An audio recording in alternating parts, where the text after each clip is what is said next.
So you started hormone replacement therapy and you're still not feeling better. The hot flashes might be a little better, but your energy's still in the tank.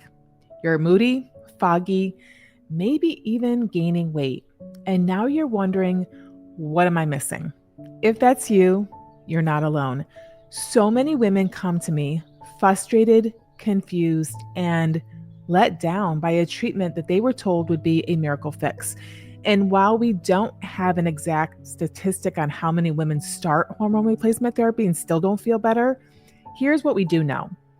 73% of women with menopausal symptoms aren't getting any treatment at all. And hormone replacement therapy use has plummeted from nearly 27% of women in 1999 to just under 5% today. That tells us something super important. A lot of women are either skipping treatment altogether, which could be the case, or trying it and not getting the results that they hoped for. If you're feeling disappointed or stuck, you're absolutely not alone. And stick with me because in a few minutes, I'm going to share the piece almost no one's talking about, yet it could be the very reason hormone replacement therapy isn't working the way you had hoped. Now, before we dive in, make sure you take my free hormone imbalance quiz. It's helped hundreds of women pinpoint what's really going on behind their symptoms. The link is in the description below. And keep watching because by the end, I'll share what to do if you're ready to stop guessing and start working with your hormones, not against them. First things first, hormone replacement therapy isn't a magic solution, and it's definitely not a one-size-fits-all approach. Most conventional hormone therapy uses fixed doses that might not be the right fit for your body. And let's be real for a second.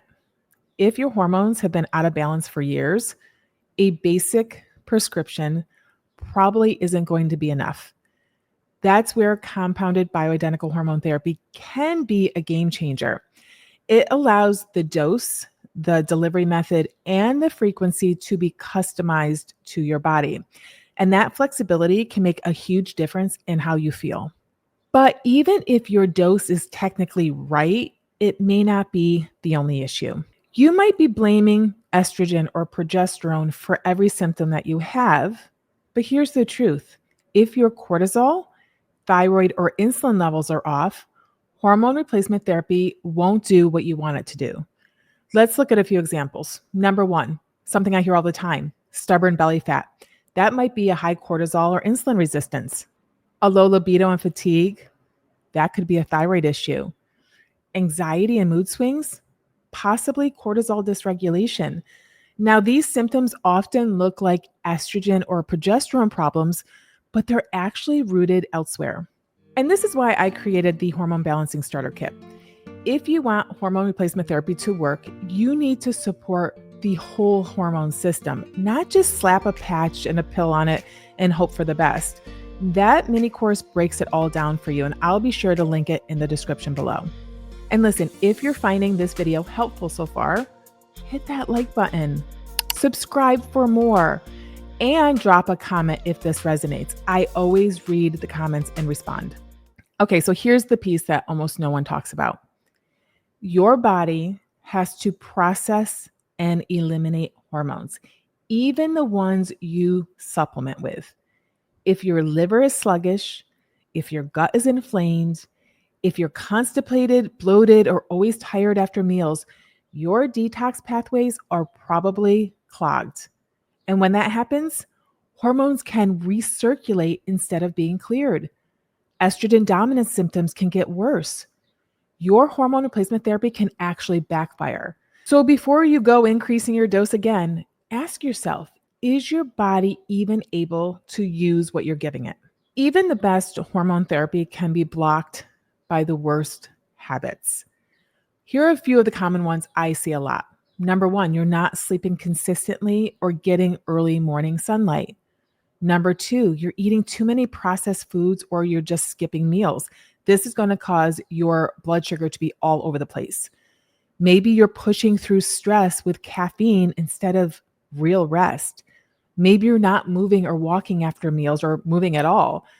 Maybe you're not setting boundaries, which is going to cause chronic cortisol spikes. Now, these things don't just affect how you feel.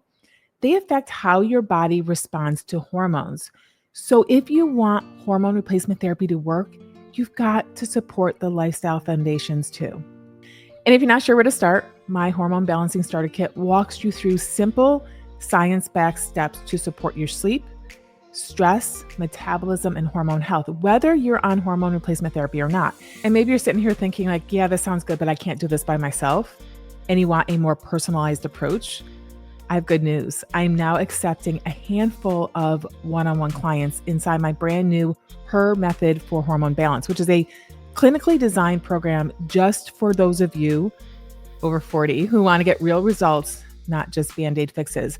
Now, we address everything in that program that could be interfering with your hormone results so you can finally feel like yourself again. Okay, so if you are finally ready to get a little clarity on what's going on in your body, here's what I want you to do. I want you to go to the description and click on the link for the Hormone Imbalance Quiz. Start there. If you want to take it to the next level and you're kind of a DIYer, grab my Hormone Balancing Starter Kit. It's everything you need to get started in balancing hormones on your own. And if you want to take it to the next level, snag one of my 15-minute strategy calls. Only a handful of women are going to be able to work with me one-on-one before that wait list goes back up. And I want one of those women to be you. And with that, we're going to see you right back here next week. Ciao.